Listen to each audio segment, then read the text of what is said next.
Are we going? Yeah, we might as well. Oh, cool. Yeah, sure. Okay. Sorry.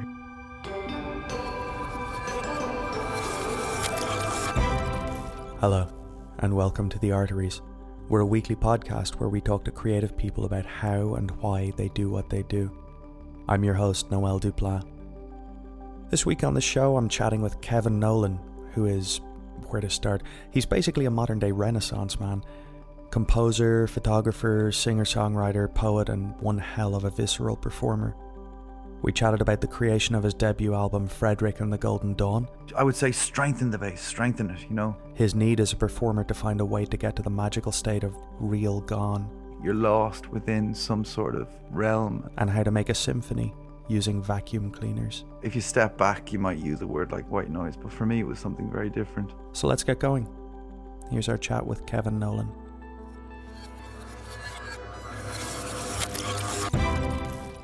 The music itself was based, oh golly, it's a bit of a big story. You're in the right place. Okay, here we go. I've had a relationship with hoovers and hairdryers for a long time. Okay. When I was a kid, the first memories I can remember are I used to lay my head on the bowl of the washing machine and just listen to the sound of it. And I just loved it. I don't know why. I was just had my head there for ages just listening.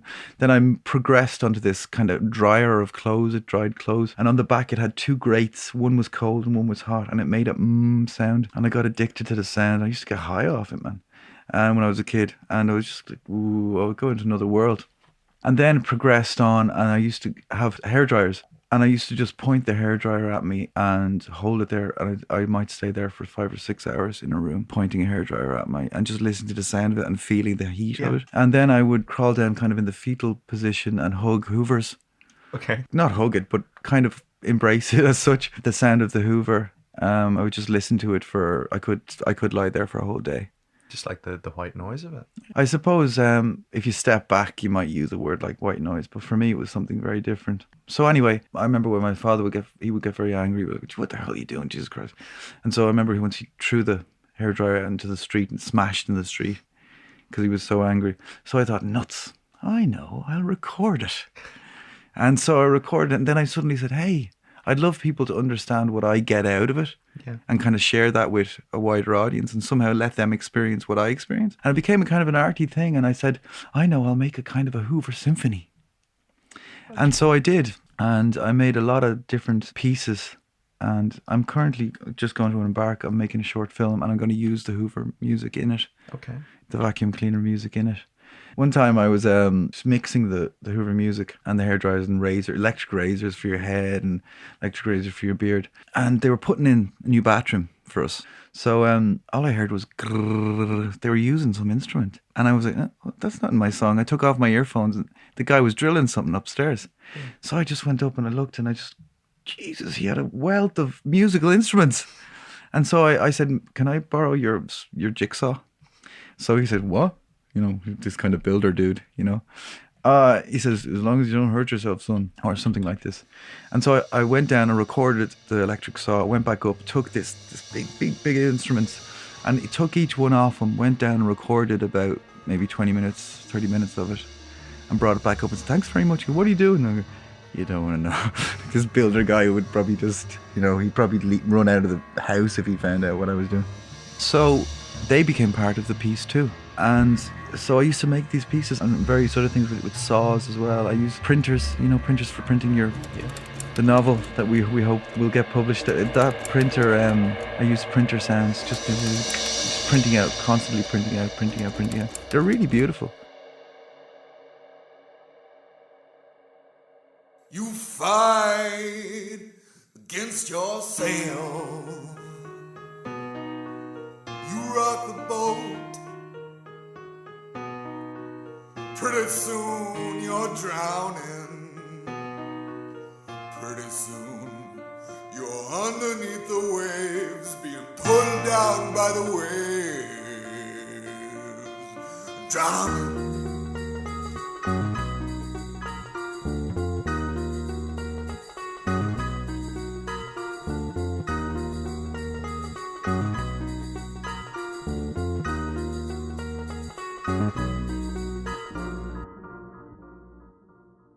the very first thing I saw was Remy when he interviewed you. Yeah. He sent me over the clip of you performing Yeah. Drowning. Oh yeah. And it's just that idea of performing the song. Yeah. Like it's an actual performance Yeah. rather than just... A delivery as such, Yeah. or a recital, or Yeah. Yeah, I've done that since day one. I don't know if you ask me about that, I won't have much to say because I don't know why I do it. Yeah. It just feels right. I was always the type of dude who, even when I read my poetry, I wouldn't be able to read it like a shopping list. Yeah. I wouldn't feel genuine if I did that. It just feels much more genuine to be the words, to be the song. I mean, they talk about the old blues term, real gone, being inside the music and kind of lost in this kind of it's a beautiful feeling, this kind of other world of being not even thinking about what you're playing or the intricacies of the dynamic of what you're technically doing. You're lost within some sort of realm, and that is real gone. And the old blues guys used to talk about it, and people still talk about it today. Van Morrison wrote a song called Real, Real Gone. And real gone for me is associated with duende. I'm not sure if you're familiar with that term. Duende, a quality of passion and inspiration. Is associated with the blood, the lifeblood of the poem or the piece or the song in this case, having its own life. It's not a dead thing. You don't pick it up and just show it to people like something you just, every time it's performed, the spirit of the song wakes up again. Yeah. In some way, That's how I see it, and it's always been like that for me. And it feels very natural too. People talk about alter ego and various other things. I don't see it like that because I never take it out of the suitcase and put it on. Okay. It's the song. It's the song who has the ego, not alter ego, not me, Like keeping that in mind, do you find that your ability to experience the song in the same way, to communicate the song in the same way, changes over time? Yes, for sure. Not for a long time. But then the gears shifts and the craters move in life. Yeah. And now I interpret the spirit of the song, say for instance Drowning. For instance, the rendering and capturing of Drowning by Nathan Fagan, one you probably saw, would have been a little bit different to the one that would have performed it while I was right in the crux of making the album. It would have been a little bit different to that performance. But I still feel like I am evoking a spirit. It's a magical kind of process. Like within my art process, within my art, I believe in magic, Okay. And magic is real. It exists. It kind of expresses itself or makes itself known in various ways. And one of the ways it lets itself be known is the real gone. That's a magic to me.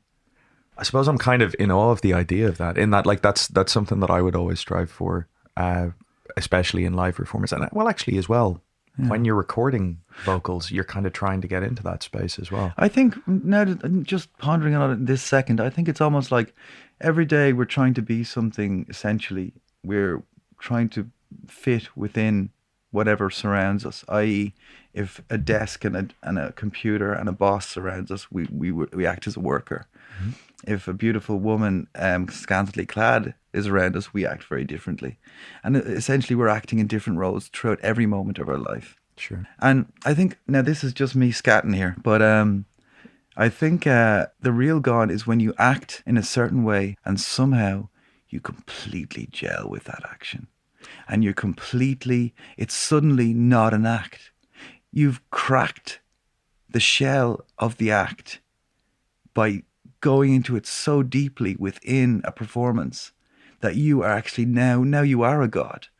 When you're on stage, you are a god. You're no longer acting anymore. And maybe that's the real gone. And maybe it's the only satisfying role is the one where we can genuinely, instead of ungenuinely, like sitting with a tie on, that's an ungenuine, like Sartre would say, like it's bad faith. Yeah. Well, it's when you pick something that could be bad faith, but somehow you delve into it so deeply that it becomes good faith in some sort of strange way. Yeah. I don't know if that makes any sense, but it's just kind of like weirdly, I was thinking of two things there. One is, I don't know, do you know Father John Misty? Only slightly. He was, for 5 albums, he was a very Dylan and Cohen obsessed folk singer. Okay. And, he himself would say that he, I think, would say that as much as he's very proud of the songs, and there are some really great songs there, Yeah. he was very much trying to be them. He was kind of trying to imitate. Yeah. And he just had this revelation one day that while he was writing these songs that were great, none of them had anything to do with him. Yeah. None of them were in his own voice. None of, like, if people were to listen to his lyrics and then think about hanging out with him, Yeah. they would be two completely different Yes, people. yes. So he started trying to write in the way that he acted. I don't know much of him. I know his name. I think I have a certain sense of what he does. But even just to pick one of the people he picked. Yeah. Like when Dylan came out, people just said he was a impersonator of Woody Guthrie. He's just a Woody Guthrie sing-alike. Yeah. That's what they used to say about him. He kind of was. He was. You know, that's how you learn. Do you know, in painting, the Dutch masters would study under a master, essentially. Yeah. Could be for years and years and years. And they make a piece, they keep making pieces, and the master goes, that's good. And they keep making pieces, and eventually they make and this is the definition of masterpiece. They make a piece, and it's as good as the master, and it is a masterpiece. And then they can move, they don't need him no more, and they move on. And I feel like I'm studying under Dylan, I'm studying under Cohn, I'm studying under Waits. And I did it, my first album took 8 years to record and finish and write, because sometimes I take up to 4 years to write a song. And I feel like I'm studying under the masters. So just like those Dutch masters or any kind of painterly way of, particularly the antiquated painterly way of doing it. And that to me makes perfect sense. I mean, Dylan did it. The only person I can think who did it, possibly because he was more literary, but he did love the old folk singers, Hank Williams, etc., was Cohn, who was a very unique style. For me, he was the first guy who applied the literary approach. Do you know the way, what is it now, Nick Cave has an office? Have you heard of this? Mm-hmm. And he goes there and writes every day. And he kind of takes, as if he was an author, mm-hmm. approach to writing music. You might have millions of verses or whatever. To me, it seems quite obvious in a way that he seemed to have garnished that from the great Leonard, who started out as an author. And that's the way he worked. Is the only way Leonard knew how to work when he was starting out was to write, sit there every day. He had a couple of novels, so he knew how to be a writer. But then he picked up a guitar, and it wasn't like, as Nick says, you put out 10 songs every now and again, and it's not much work, and it's not like a painter who garnishes who works with their talent. I think for me, as far as back as I can see, the only one I know of anyway is Leonard. He didn't do it intentionally like Nick is doing it. Leonard just did it naturally because he was a writer anyway. So he took that approach of diligently. It's a diligent approach. It's not a wait for the real God approach. Mm-hmm. Do you know? I find that really interesting, and like I took on that approach myself. I think it's a really good one to take on, particularly if you're in it for the long haul and you want to get used to diligent work, that sort of diligent work. Absolutely. Yeah. Well, I always kind of felt there were a number of songs that I would have written that are, for want of a better phrase, like that kind of muse thing of suddenly an entire song is just there, it's and you just have to get as much of it down as possible. And some of my favorite songs are like that. Yeah. But equally, some of my songs are things that I have carved out over years and gotten rid of the bad bits and emphasized the good bits. Craft. Yeah, it's the difference. I suppose, like, I remember Elliott Smith talking about like the difference between like artistry and artisanship, and that he always felt that he would prefer to be an artisan than an artist, like someone who knows their craft and refines and just builds beautiful things rather than the inspirational comes out of nowhere shock of lightning kind of thing. Yeah. Well, I love both. Like, for instance, I don't think there's really any song I've ever written that doesn't have some of the inspiration. Like a lot of people, like you have a burst, then you build a craft around the burst of inspiration. Mm-hmm. And that's magic. That's the magic for me where it exists in my work. Because once it has that burst, it has that genuine sort of sense of the magic, the spirit. And then you make this kind of man-made construction around something very organic. And somehow the magicness of the organic, i.e. the inspiration, seeps into the man-made construction, which is the craft, or the building around of the inspiration, which is not inspiration in itself. And somehow they mingle together.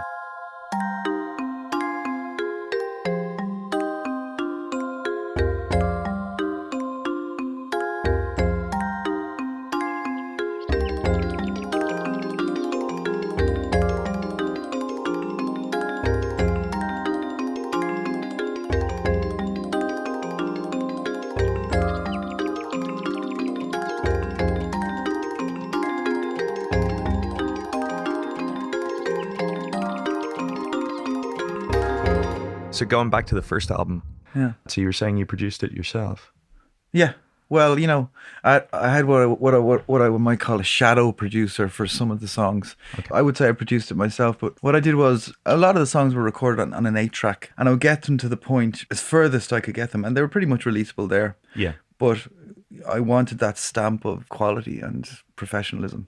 So I would bring it to another producer. His name was Phil Begley. Some of the songs, not all of them. And he would, I would say, strengthen the bass, strengthen it, As for the orchestration, the kind of arrangement, the whole sonic experience, in the sense of placement, everything was kind of, I would be absolutely obsessive about it. There's certain things that couldn't be altered at all. And he was saying, Kevin, what do you mean? You've done it, whatever. And no, I want it to be stronger. I don't even know what he did. He has all sorts of, he did Riverdance. A lot of cool things like, right. So he was very, very experienced. And so that's, yeah. So, but otherwise, and then there was other songs where, for instance, Drowning was done completely by me, in the sense that I didn't bring it to anyone. Yeah. Because it was just financially unable to do it at that time. But I can even tell, like the Drowning vocal, still to this day would like it strengthened. I love it and everything, but I know it could have been. But I still love it for what it is or whatever. What was the kind of the starting point for that? Like what songs locked into place first? The very first song was 2006. The song was Splinter. Okay. The song Splinter was written when I was about 16, but I didn't really get it together until I was in my early 20s when I started the album. And anyone who knows that will know that song is a very soothy, kind of soft, layered vocal, with something that sounds like a strange time signature, but it isn't. But it kind of is. Yeah, and that it's guitar based, and some people say, which I can't see in it because I wrote it myself. You can't see these things from objectively. Some people say it's kind of like the Simon & Garfunkel sound, but I just can't hear it in there. But I guess if I didn't write it, maybe I could see it like that, Yeah. So anyway, that's Splinter. And it's kind of an interesting story because I did that song, wrote it and recorded it and put it down. And then it's funny, I'm going to be a little bit flary here. I always, whenever I think of going a different way, I always think of Dante. Okay. And it's like the very start of the comedy. He goes up a mountain, searching around, he goes up a mountain, he gets... various things get in his way and he has to come back down the mountain. This is the very start. And when he comes back down, he bumps into Virgil. And I just love this moment. Virgil goes, Virgil, what am I going to do, man? And I actually is the writer. Yeah. And Virgil just goes, you must go another way. It's just like, wow. I just think beautiful. But anyway, I hit Splinter and I met Virgil. Okay. And he said, you must go another way, son. And the very next song was Oil on Canvas, which is atomically, nuclearly different to Splinter. It's the vocal is humongous. It's dramatic. It's Brechtian. It's a different way. And then the rest of the album, I just continued on that train. I kind of started with Splinter. There was going to be this nice kind of poppy-ish, alternative-ish, soft vocaled, could have been an album, and probably could have done very well with that album, say the truth. But I just had to go another way. Yeah.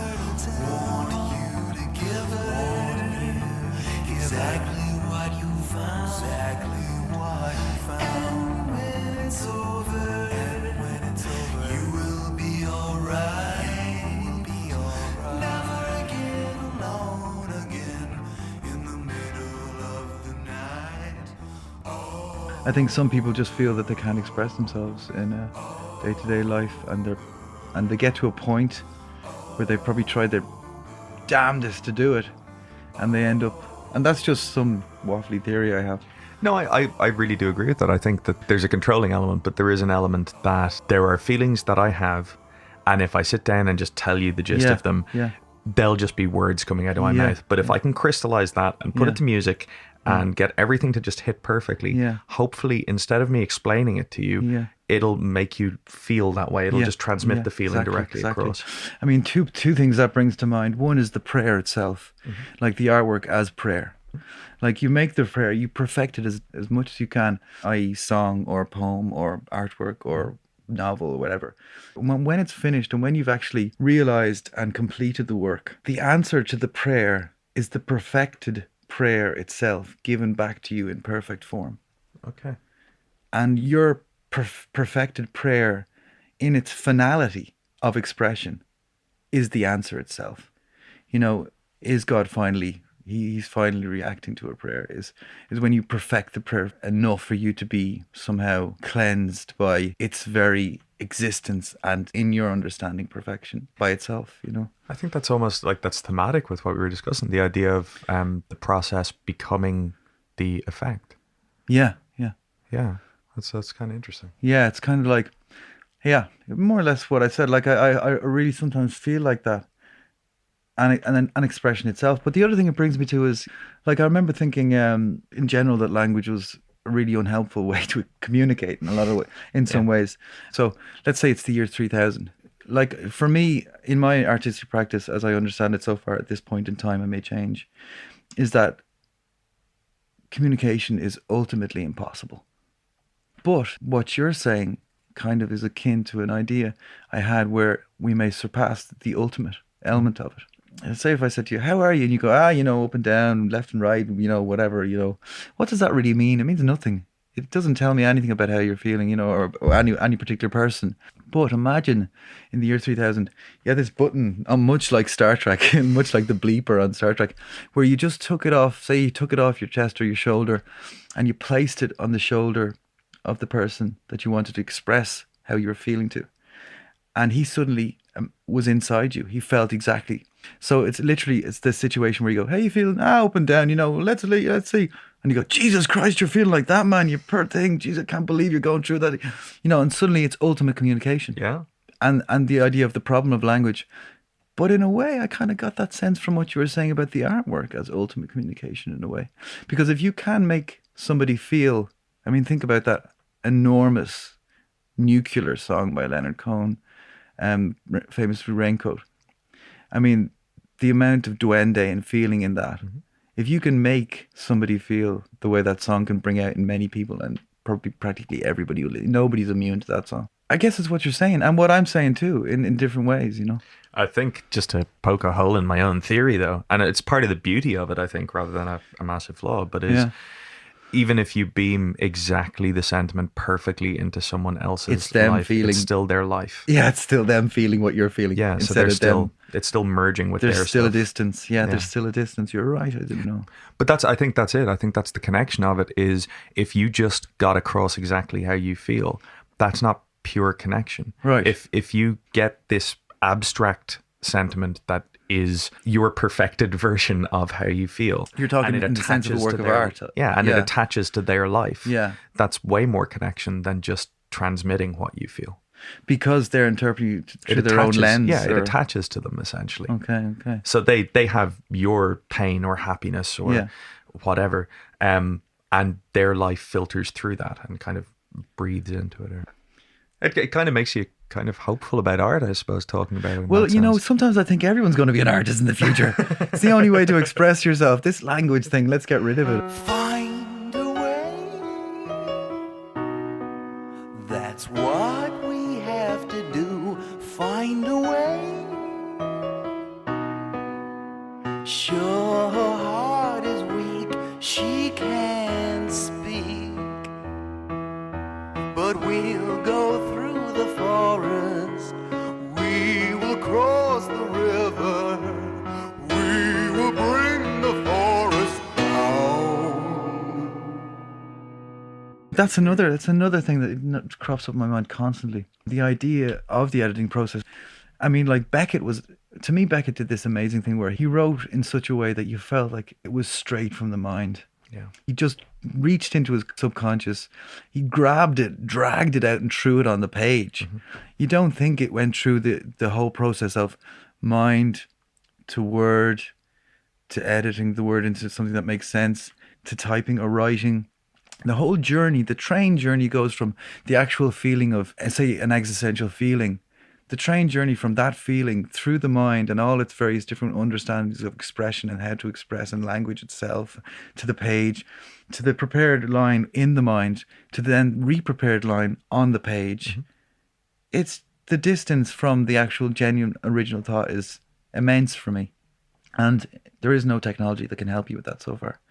But for me, as I see it, Beckett got the closest, particularly in his short works. It's just mind-blowing how he can do it. Like sometimes when you perambulate, like you take a walk and you're just thinking, you know, that kind of river of thought that happens when you it's a if you can possibly stand outside yourself for a second and listen to yourself think. It's a beautiful patter. Yeah. It's a beautiful patter, and it's a lovely, you're like a child, you're brought from one thought to another, and somehow he captured that beautifully.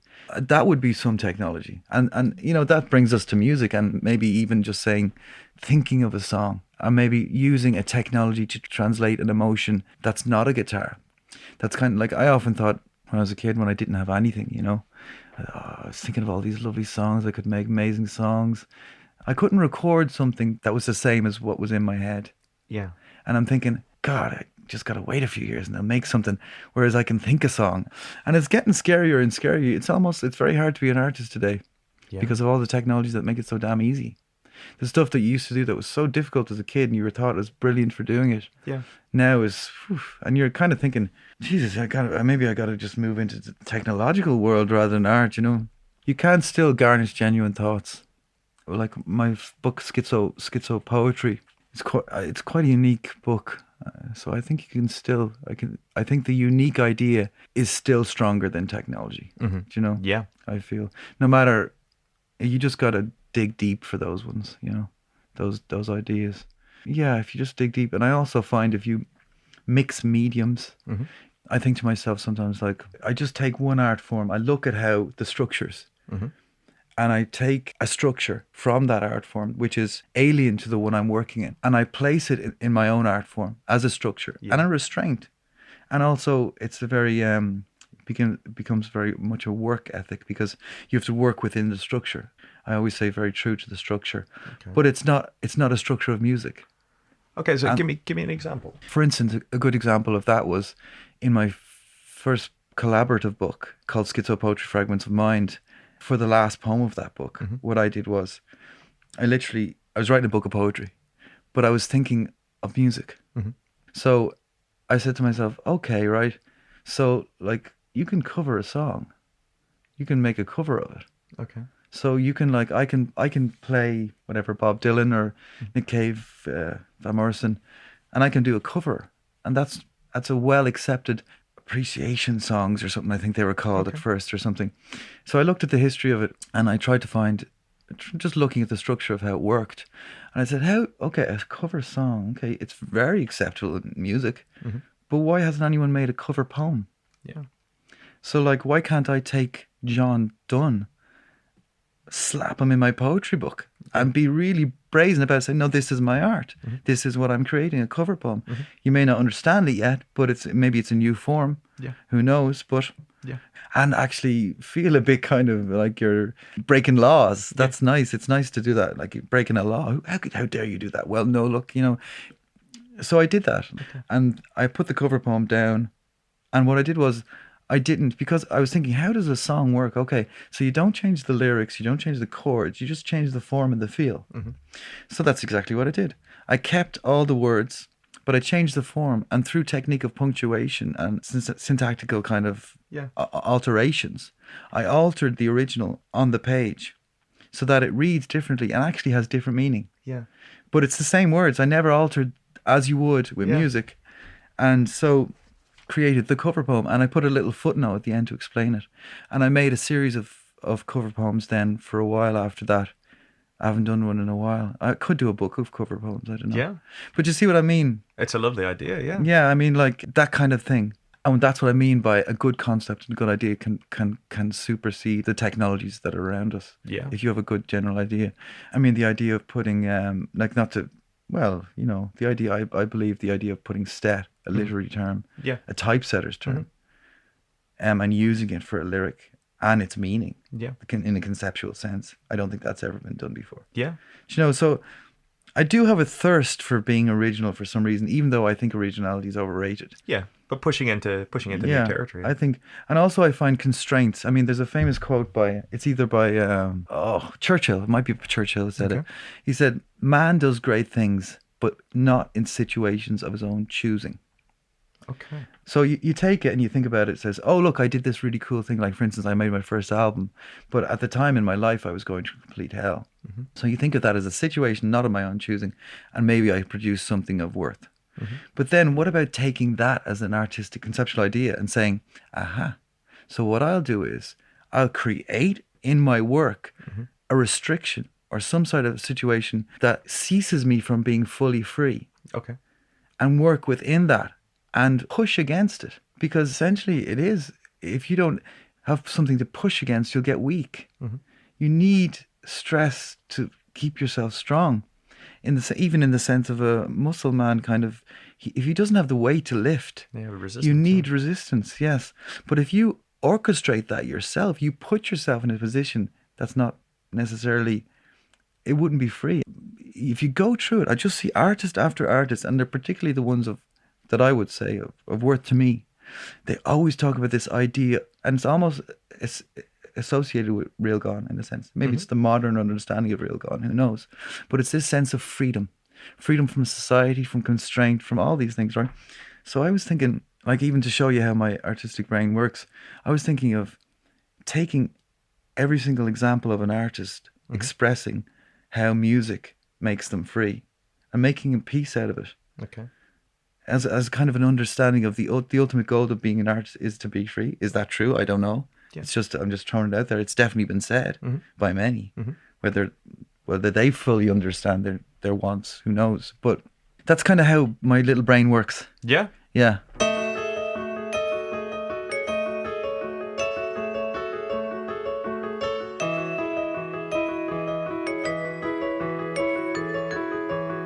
A white woman in the woods of sun, whittling a wedding dress. I said dark is the counsel of man, for man is master of the guess. She's kept bailing to army ships set sail, let the waves take her west. And somewhere sitting on a suitcase, a man begins to weep and beat his chest. Thanks so much to Kevin Nolan for talking to us today. You can find links to all of his work that we chatted about and more on our website, thearteries.org. All of the music for today's show was provided by Kevin Nolan. If you like the show, be sure and let us know on Facebook, Twitter, Instagram, whatever suits your particular needs. It's always great to hear from you. The show was produced and edited by David Cantan and presented by me, Noël Duplaa. Thank you for listening. This has been The Arteries. And beat his chest, and beat his chest, and beat his chest, and beat his chest. Find a way, bring her back to him. Find a way. Sure, the tale is grim, chances slimming, but we'll go through